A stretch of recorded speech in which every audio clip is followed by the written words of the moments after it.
गौतम बुद्ध की एक प्रचलित कथा के अनुसार एक दिन सुबह सुबह सभी शिष्य बुद्ध के प्रवचन सुनने के लिए एक साथ बैठे हुए थे।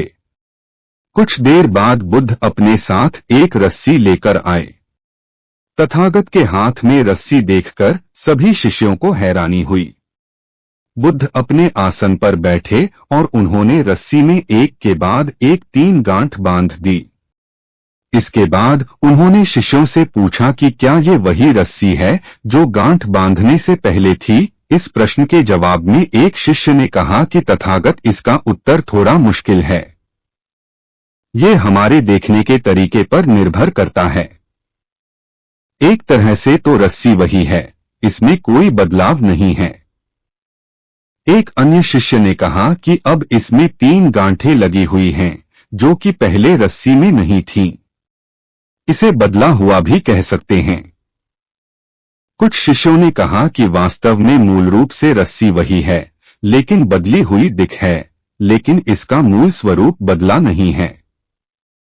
शिष्यों की बात सुनकर बुद्ध ने कहा कि आप सभी सही बोल रहे हैं। अब मैं इन गांठों को खोल देता हूं। ये बोलकर बुद्ध रस्सी के दोनों सिरों को खींचने लगे। बुद्ध ने पूछा कि क्या इस प्रकार रस्सी की गांठें खुल जाएंगी? सभी शिष्यों ने कहा कि नहीं, ऐसा करने से तो गांठें और ज्यादा कस जाएंगी। इन्हें खोलना और मुश्किल हो जाएगा।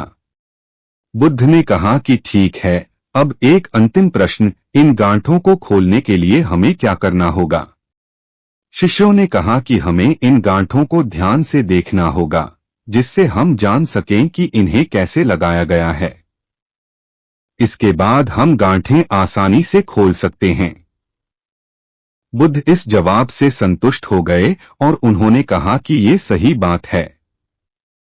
हम परेशानियों में फंसे रहते हैं और बिना कारण जाने ही उनका हल खोजने लगते हैं, जबकि हमें पहले समस्याओं के मूल को समझना चाहिए। जब समस्याओं की वजह समझ आ जाएगी तो उन्हें सुलझाना बहुत ही आसान हो सकता है।